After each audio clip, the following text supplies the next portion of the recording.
Welcome to Blind Bankers of India. The videos uploaded on this channel are recorded for educational purposes. These are specially designed for persons with vision impairment. Press the bell icon to subscribe to our channel. JIIB Paper 2 Accounting and Finance for Bankers, Chapter 23 Partnership Accounting. Hello friends, this is Dr. Ashwini Kumar Agarwal bringing you simplified ways to understand accountancy.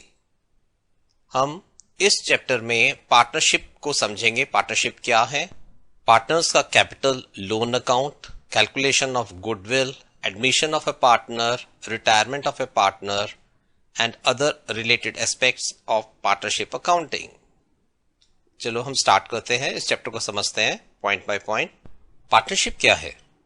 According to section 4 of partnership act, कुछ लोग profit sharing के लिए इकट्ठे होकर एक business को करें और प्रॉफिट को शेयर करें, पार्टनरशिप कहलाता है. पार्टनरशिप में सभी पार्टनर्स एक दूसरे के प्रिंसिपल भी हैं और एजेंट भी. बिजनेस पर्पसेस के लिए वे सभी पूरे बिजनेस को रिप्रेजेंट भी करते हैं as a principal and as a agent. Partnership के मेन फीचर्स क्या हैं? 1. पार्टनरशिप रिलेशनशिप है. एटलीस्ट 2 पर्सन्स तो चाहिए ही इसमें. मैक्सिमम जो पार्टनर्स हो सकते हैं वो 100 है as per the companies act. Partnership एक में एग्रीमेंट होता है जिसे पार्टनरशिप डीड कहा जाता है. ये वर्बल भी हो सकता है, ये रिटन भी हो सकता है, अर्थात ओरल भी हो सकता है, मौखिक भी एंड रिटन भी, लिखित भी. 3. सभी पार्टनर्स, जितने भी पार्टनर्स हैं वो लोग कंट्रीब्यूट करते हैं, कैपिटल में भी, बिजनेस में भी एंड प्रॉफिट भी शेयर करते हैं. 4. They act as principal and agent for each other. इसे प्रिंसिपल ऑफ एजेंसी भी कहा जाता है. बिजनेसेस पर्पसेस के लिए, जिस बिजनेस पर्पस के लिए ये पार्टनरशिप फॉर्म हुई है, हर पार्टनर उस बिजनेस के पूरे एस्पेक्ट के लिए बिहाफ पर साइन कर सकता है और उससे पूरी पार्टनरशिप फर्म को बाध्य कर सकता है. फ्रेंड्स, जो लोग पार्टनरशिप में एंटर करते हैं उन्हें पार्टनर्स कहा जाता है. जो पार्टनरशिप बिजनेस है उसे फर्म कहा जाता है. फर्म की अकाउंटिंग में सेपरेट एंटिटी रहेगी. हर पार्टनर का अपना कैपिटल अकाउंट होगा, अपना ड्राइंग अकाउंट होगा. जब भी वो विड्रॉ करेगा वो ड्राइंग अकाउंट से करेगा. पार्टनर्स की एंटिटी सेपरेट है और फर्म की एंटिटी सेपरेट. मैक्सिमम कितने पार्टनर्स हो सकते हैं? पार्टनरशिप एक्ट के अनुसार कोई लिमिट नहीं है, लेकिन कंपनी एक्ट के अनुसार 2003 में लिमिट 50 तक की थी और 2013 में लिमिट 100 तक की हो गई है. कोई भी association for business purposes beyond 100 is illegal as per the companies act. Next, partnership deed क्या है? जितने भी पार्टनर्स हैं पार्टनरशिप में आने के लिए एक एग्रीमेंट करते हैं, जो कि ओरल भी हो सकता है और रिटन भी हो सकता है. इसी एग्रीमेंट को पार्टनरशिप डीड कहा जाता है. प्रेफरेबली रिटन होना चाहिए, उससे क्लैरिटी रहती है. फ्रेंड्स, पार्टनरशिप डीड अगर किसी एरिया में साइलेंट है तो पार्टनरशिप एक्ट में जो प्रोविजंस हैं वो प्रिवेल करेंगे. पार्टनरशिप डीड में क्या क्या चीजें कवर होती हैं? Name of the firm and the business that the firm would be doing.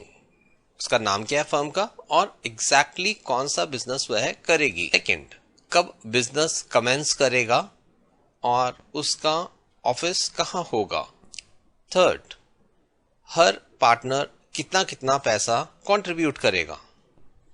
Fourth, जो कैपिटल आया है उसके ऊपर कितना रेट ऑफ इंटरेस्ट दिया जाएगा और अगर फर्म किसी भी पार्टनर से लोन लेती है तो उस पर क्या रेट ऑफ इंटरेस्ट फर्म द्वारा दिया जाएगा. फिफ्थ, किस रेशो में प्रॉफिट्स और लॉस शेयर किए जाएंगे पार्टनर्स द्वारा.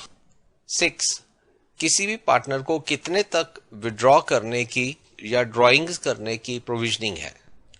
नेक्स्ट, क्या कोई पार्टनर को सैलरी दी जाएंगी?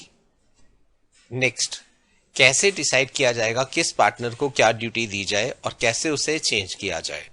नेक्स्ट, जब भी कोई पार्टनर एडमिट किया जाता है या कोई पार्टनर रिटायर करता है तो उस समय गुडविल अकाउंट कैसे कैलकुलेट किया जाएगा, फर्म की गुडविल को कैसे इवैल्यूएट किया जाएगा? नेक्स्ट, पार्टनर की रिटायरमेंट के समय क्या से रहेगा और कैसे उसके ड्यूज दी जाएंगे? नेक्स्ट, पार्टनर की डिमाइस पर उसके एग्जीक्यूटिव्स को कैसे कंट्रीब्यूट किया जाएगा? नेक्स्ट, अगर पार्टनर इंसॉल्वेंट हो जाए तो उसका पार्टनरशिप पर कैसे इंपैक्ट आएगा? नेक्स्ट, पार्टनर्स में डिस्प्यूट होने पर उसे कैसे रिजॉल्व किया जाएगा? नेक्स्ट, पार्टनरशिप अकाउंट का एनुअल रिव्यू कब होगा और कौन उसके ऑडिट करेगा? पार्टनरशिप डीड के अंदर अबव प्रोविजंस रहते हैं। अगर अब जो प्रोविजंस हैं वो उसमें पार्टनरशिप डीड में नहीं है तो पार्टनरशिप एक्ट के अनुसार डिसीजंस होंगे। पार्टनरशिप एक्ट में क्या इंपॉर्टेंट प्रोविजंस हैं? 1, पार्टनर्स प्रॉफिट और लॉस इक्वली शेयर करेंगे। 2, पार्टनर्स को कैपिटल पर कोई भी इंटरेस्ट ना मिलेगा, ना ड्राइंग से इंटरेस्ट चार्ज किया जाएगा। 3, partners will get 6% rate of interest for the loan जो वो पार्टनरशिप फर्म को देंगे। नेक्स्ट, पार्टनर्स को कोई भी एक्स्ट्रा रेम्युनरेशन या सैलरी नहीं दी जाएगी for extra work done. Friends, sole proprietorship, partnership और कंपनी में क्या फर्क है? सोल प्रोप्राइटर में सिंगल इंडिविजुअल, पार्टनरशिप में एक से ज्यादा इंडिविजुअल जो मैक्सिमम 100 तक हो सकते हैं। कंपनीज में एनी नंबर ऑफ ओनर्स हो सकते हैं। नेक्स्ट, सोल प्रोप्राइटर में इंडिविजुअल खुद लायबल है, पार्टनरशिप में जॉइंटली एंड सेवरली रिस्पॉन्सिबल है। कंपनी एक सेपरेट एंटिटी है जिसको वो पावर डेलीगेट करेगी, वो रिस्पॉन्सिबल है। Next, ownership, individual ownership. In partnership it is joint ownership. In company, shareholders have large numbers have small ownership. Sole proprietor, entire profit is of the proprietor. Partnership, profit is shared as agreed upon. Company, profit is shared as dividend. The entire profit is not shared, only a portion is distributed as dividend to the shareholders depending on their share ownership. Management sole proprietor द्वारा ही किया जाता है। Partnership में partners business को manage करते हैं। Companies में professional managers होते हैं जो कंपनी को मैनेज करते हैं। सोल प्रोप्राइटर में सिंगल कैपिटल अकाउंट होता है और सिंगल ही ड्राइंग अकाउंट होता है। पार्टनरशिप में जितने पार्टनर्स हैं उतने ही कैपिटल अकाउंट होंगे और उतने ही ड्राइंग अकाउंट होंगे। कंपनी में capital is kept in the form of share capital account. What is the method of maintaining capital account of partners? 2 method use किए जाते हैं, fixed capital method and floating capital method और fluctuating capital method. Ship में provision किया जाता है कि capital जो है फिक्स्ड मेथड से किया जाएगा या फ्लक्चुएटिंग मेथड से। अगर मेंशन नहीं है तो पार्टनरशिप एक्ट के अनुसार फ्लक्चुएटिंग कैपिटल के सिस्टम से अकाउंटिंग मेंटेन की जाएगी। फिक्स्ड कैपिटल मेथड में पार्टनर के 2 अकाउंट मेंटेन किए जाते हैं, capital account and current account. जो भी कैपिटल वो लेकर आता है वो कैपिटल अकाउंट में आता है और जो भी इंटरेस्ट या उसको पे किया जाता है that is in current account. Next, fluctuating capital method में केवल एक account, only 1 account is maintained, that is capital account. जो भी इंटरेस्ट पार्टनर को दिया जाएगा वो भी उसी अकाउंट में एंटर किया जाएगा। जो भी ड्रॉइंग्स होंगी वो भी उसी अकाउंट में मेंशन की जाएंगी। पार्टनर कैपिटल लेकर आएगा तो एंट्री होगी bank account debit to capital. जब भी पार्टनर को इंटरेस्ट दिया जाएगा तो interest account debit to capital. What about loan given by partners? Separate account maintain किया जाता है, पार्टनर्स लोन अकाउंट। जो भी इंटरेस्ट दिया जाएगा पार्टनर को वो पार्टनर लोन अकाउंट में ही रिफ्लेक्ट किया जाएगा जो लोन पर इंटरेस्ट दिया गया है। फ्रेंड्स, अगर पार्टनरशिप डीड में एक कॉन्ट्रैक्ट है कि जितना कैपिटल कोई लेकर आएगा उसके ऊपर इंटरेस्ट उसे दिया जाएगा, तो वो इंटरेस्ट कैपिटल अकाउंट में एंटर किया जाएगा। मोरओवर, अगर पार्टनरशिप डीड में कोई रेफरेंस नहीं है कि कैपिटल पे रेट ऑफ इंटरेस्ट दिया जाएगा, तो जीरो रेट ऑफ इंटरेस्ट दिया, यानी कोई भी इंटरेस्ट कैपिटल पे बाय डिफॉल्ट नहीं दिया जाएगा। पार्टनरशिप एक्ट के अंदर इसका कोई प्रोविजन नहीं है। नेक्स्ट फ्रेंड्स, बहुत इंपॉर्टेंट एस्पेक्ट है calculation of goodwill.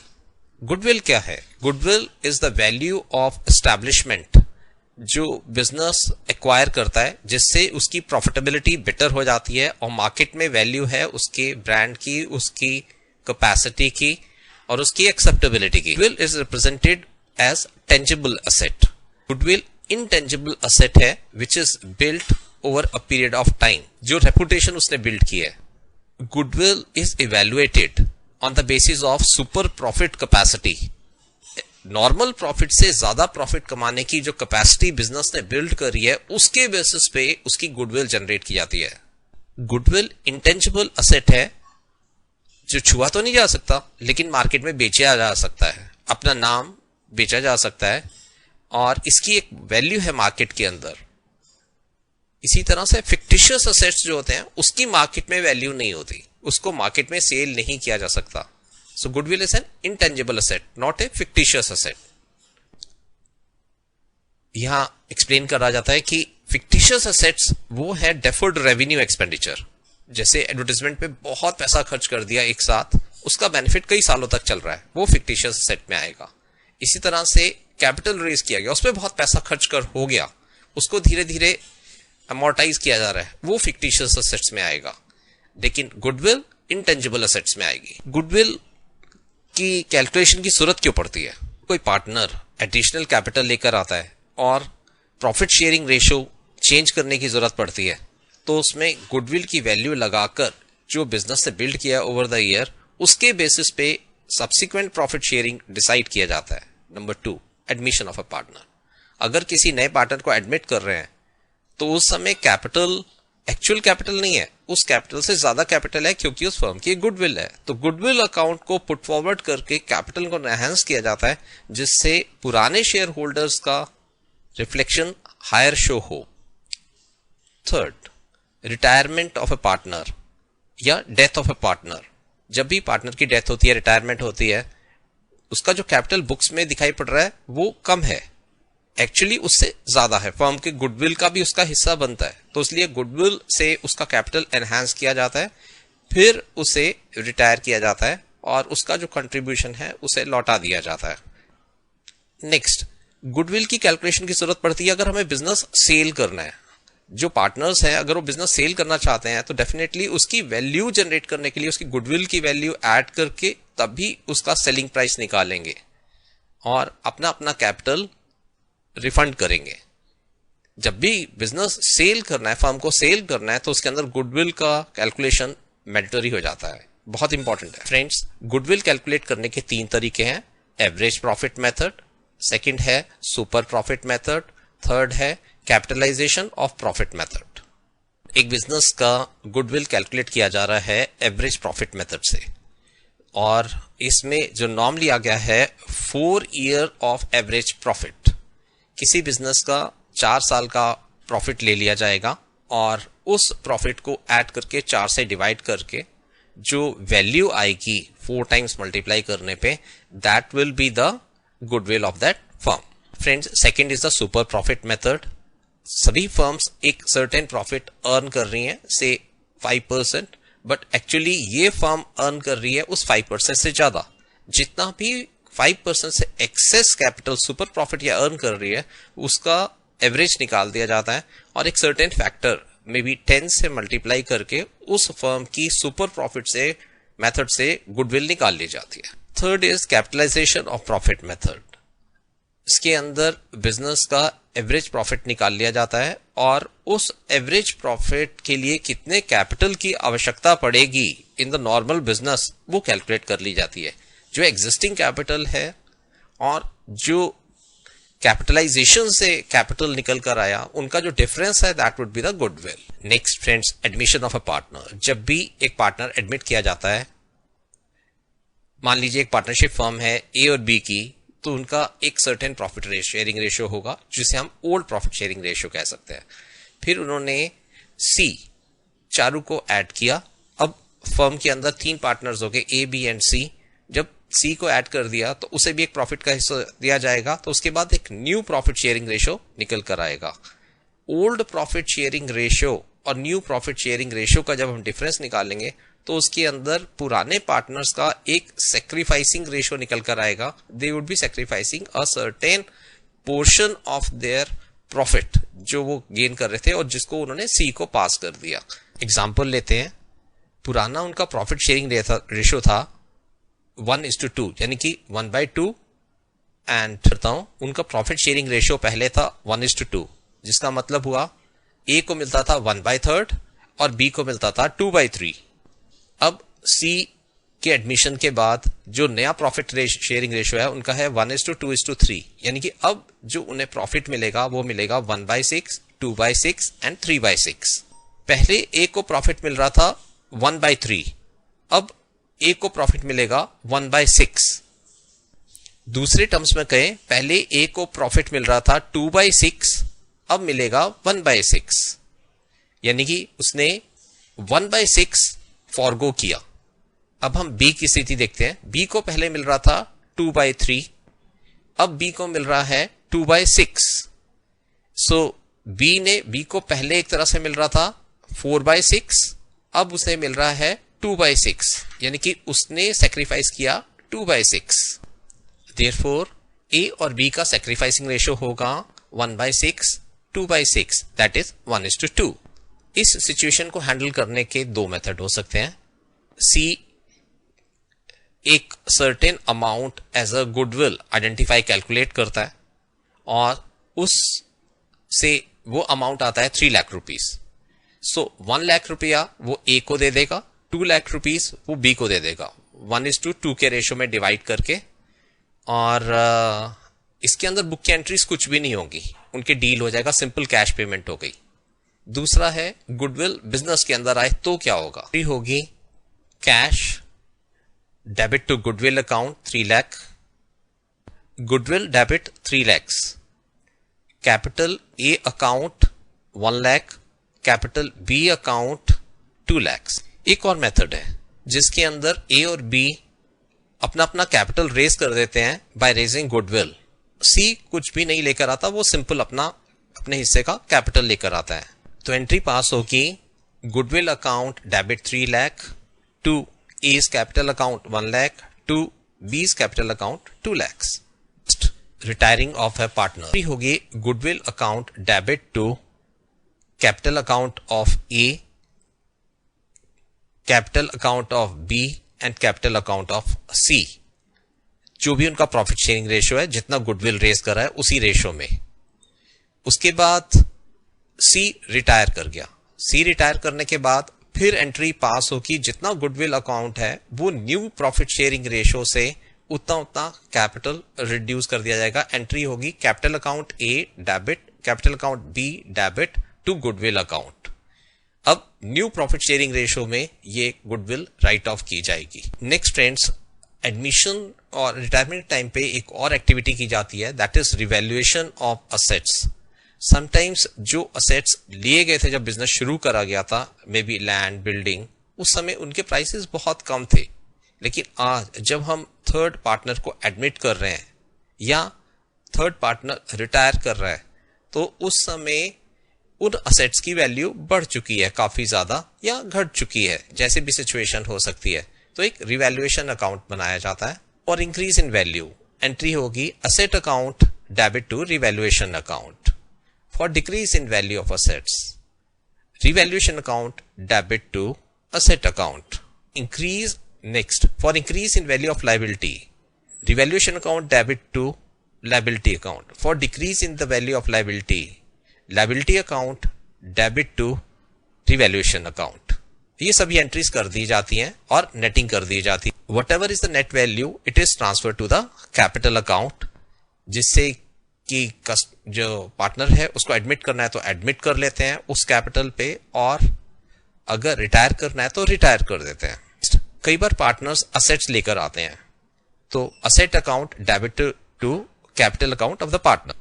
Retirement of a partner, क्योंकि एज हो गई, वो अपनी जगह बदल रहा है, म्यूचुअल एग्रीमेंट है जिसकी वजह से रिटायरमेंट पॉसिबल है. रिटायरिंग पार्टनर नोटिस देता है और रिवैल्यूएशन कराने के लिए और कैपिटल की जो एक्चुअल वैल्यू है उसके लिए रिक्वेस्ट करता है. रिटायरमेंट में, रिटायरमेंट ऑफ ए पार्टनर के अंदर एक वॉलंटरी एक्टिविटी है.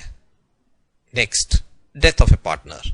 Death of a partner is a natural happening.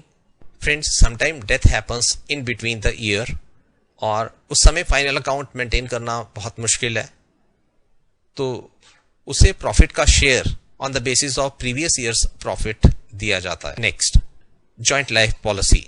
Sometimes partners की डेथ के अंदर कोई भी इंसिडेंस ना हो और पार्टनरशिप फर्म चलती रहे, तो जॉइंट लाइफ पॉलिसी, 3 पार्टनर्स है, तीनों की जॉइंट लाइफ पॉलिसी अगर लेता है पार्टनरशिप फर्म और उसका प्रीमियम वो कॉन्टिन्यूसली दे रहा है, तो कैसे उसका मैनेज होगा. में एंट्री होगी insurance premium account debit to cash और दूसरी एंट्री होगी profit and loss account debit to insurance premium account.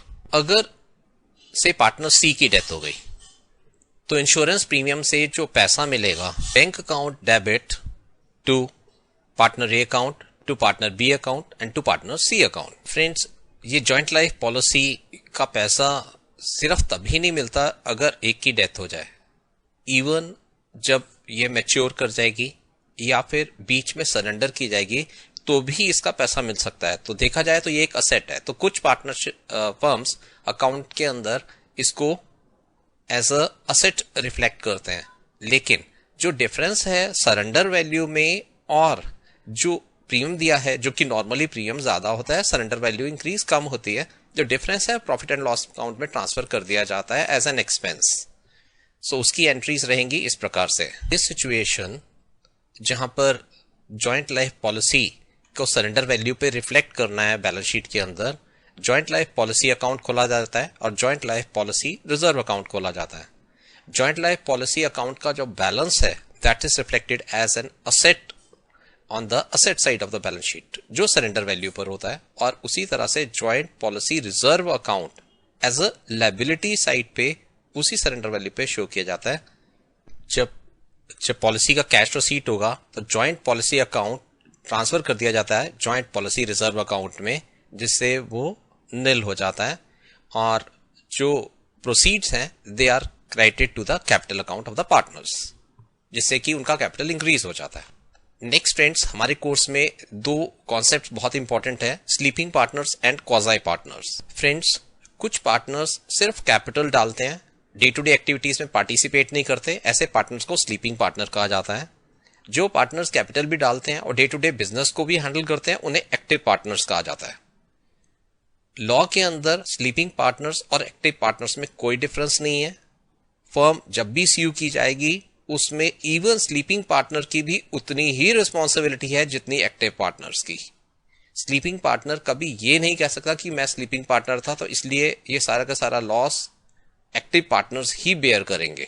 उसे लॉस और प्रॉफिट दोनों ही बराबर बराबर बेयर करने होते हैं और सारी लीगल लायबिलिटीज जो फर्म की हैं वो स्लीपिंग पार्टनर को भी सहनी होगी. Next, what is a quasi partner.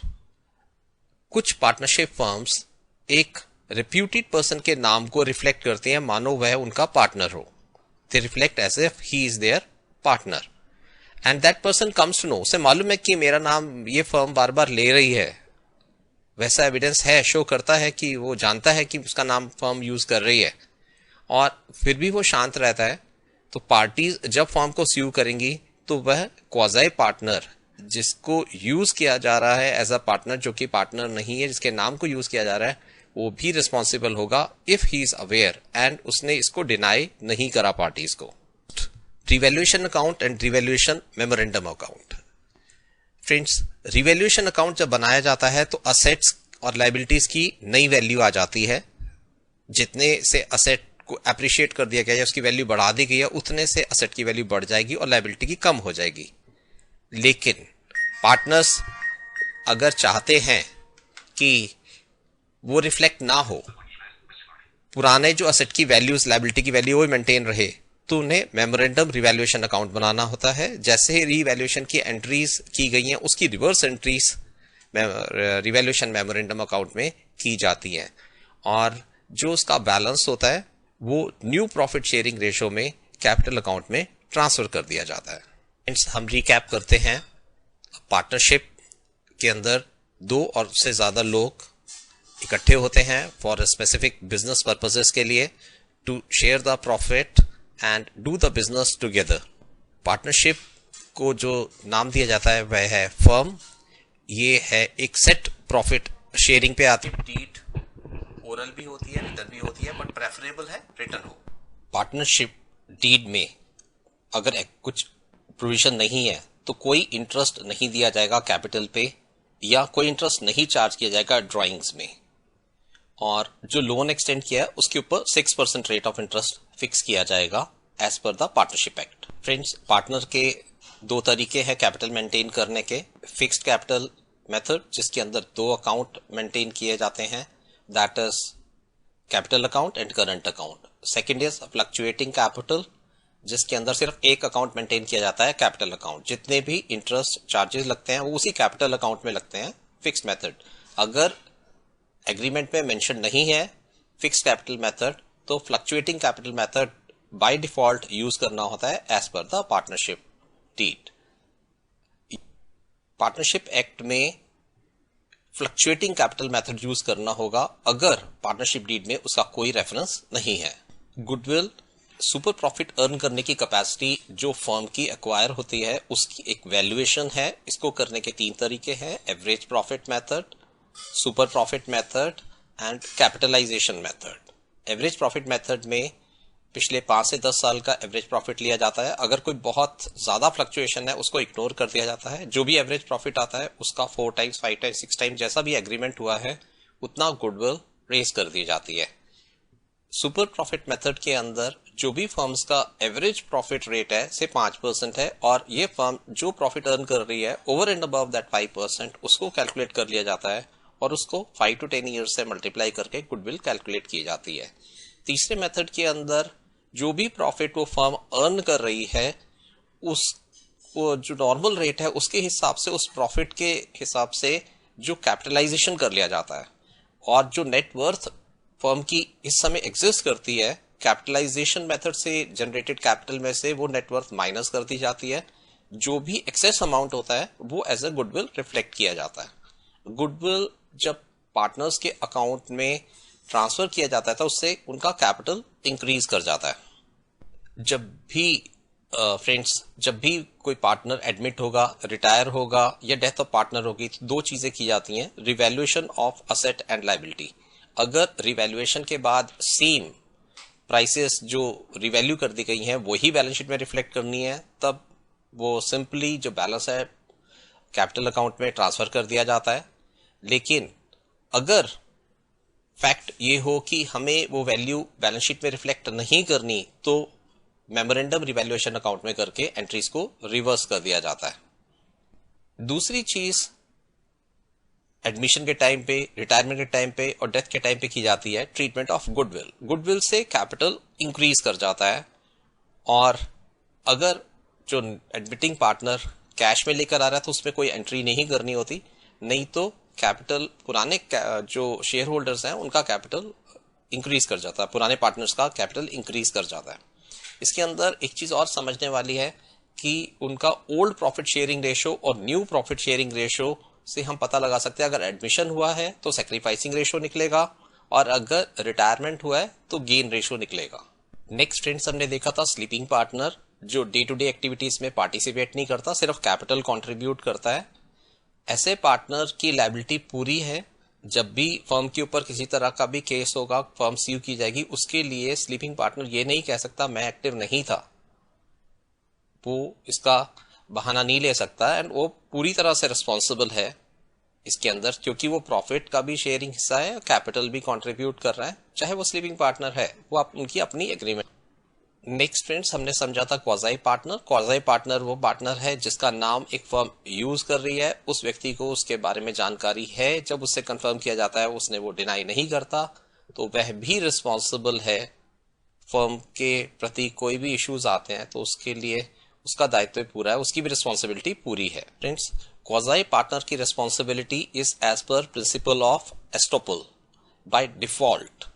Principal of estoppel ये कहता है कि the individual was aware of something, उसको जानकारी थी और उसने वह जानकारी जानबूझकर शेयर नहीं करी और कंफ्यूजन क्रिएट करा, जिसकी वजह से सामने वाली पार्टी को लॉस हुआ, इसलिए वह रिस्पॉन्सिबल है। फ्रेंड्स, इसके अंदर एक चीज समझने वाली है, पार्टनरशिप के अंदर partners are principal and agent of each other, उनकी लायबिलिटी अनलिमिटेड है एंड पार्टनर्स एक दूसरे के लिए रिस्पॉन्सिबल है।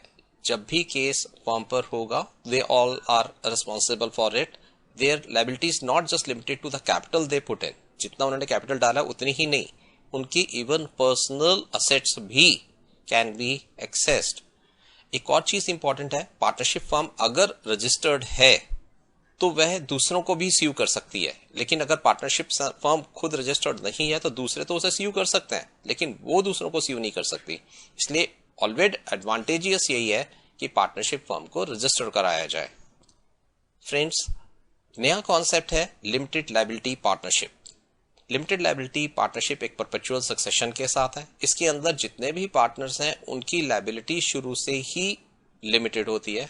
इनसे डील करते समय अलर्ट रहना है और इनकी ट्रीटमेंट मोर और लेस लाइक अ कंपनी होती है। फ्रेंड्स, आई होप आपको काफी कॉन्सेप्ट समझ आए होंगे पार्टनरशिप के। पार्टनर्स कौन है, पार्टनरशिप फर्म क्या है, डिफरेंट टाइप की सिचुएशंस क्या है, admission of partner, retirement of partner और वेरियस अदर रिलेटेड कॉन्सेप्ट्स। आपको जो चीजें भी फीडबैक में देनी हो आप मुझे भेज सकते हैं akagrawal99@gmail.com और मोबाइल नंबर है 9999428886। Thank you friends, thanks a lot.